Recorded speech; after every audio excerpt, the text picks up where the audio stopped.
Olá, sexto ano. Hoje nós daremos continuidade ao nosso capítulo 2 da apostila de ciências.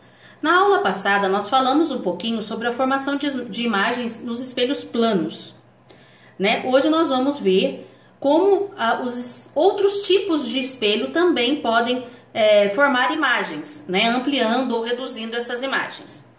Bom, vocês sabem que os espelhos planos formam imagens virtuais, né? Vocês lembram, nós falamos sobre isso na aula passada, com o mesmo tamanho dos objetos. Com os espelhos esféricos, no entanto, nós vamos ver que é possível observar imagens aumentadas ou reduzidas em relação ao tamanho do objeto. As lentes que nós vamos estudar no próximo capítulo são um exemplo desse tipo de espelho. Mas, na verdade, o que são espelhos esféricos, né? Basta a gente pensar, então, gente, de um modo simplificado aí, em uma esfera, um globo espelhado.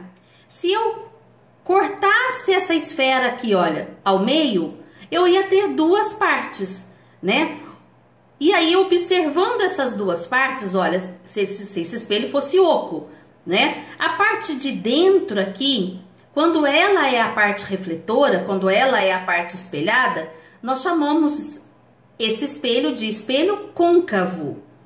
E quando a parte espelhada, ela é a parte de fora da esfera, né, como está mostrando nessa imagem, nós chamamos esse espelho de espelho convexo. Nós vamos entender isso melhor.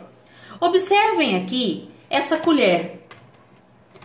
Tá vendo? Olha, se eu pegasse uma colher e observasse essa parte de dentro da colher, eu ia ter aqui uma superfície côncava. E a parte de fora da colher seria superfície convexa.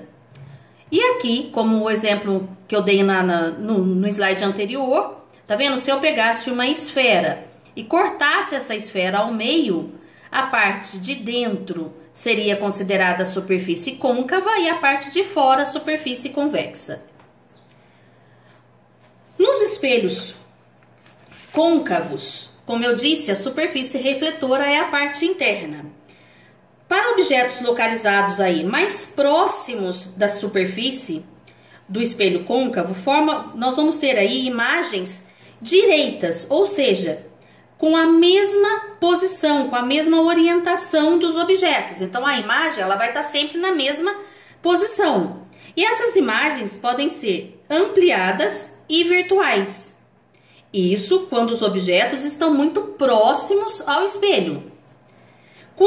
Olha aqui, ó, o que acontece, por exemplo, no caso aqui do super-homem. Ó, nós temos o exemplo aqui de um espelho côncavo e ele está bem próximo. Então a imagem ela é virtual, porque ela parece estar dentro do espelho, quando na verdade não está.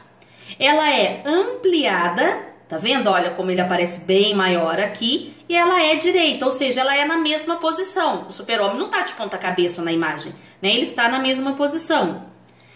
Para objetos mais distantes, o espelho côncavo vai formar imagens invertidas, ou seja, as imagens vão estar de ponta cabeça, tá? Em relação ao objeto.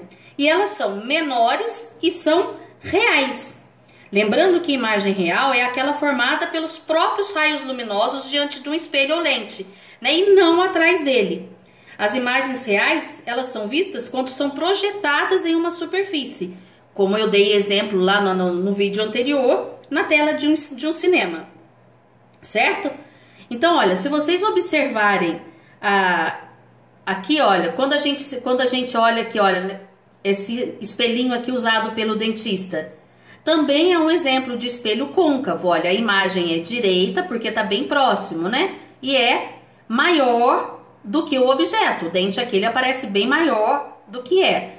E os espelhos usados para maquiagem. Embora a gente ache que esses espelhos são planos, na verdade eles são espelhos côncavos, né? E por isso que ele amplia a imagem quando a gente olha.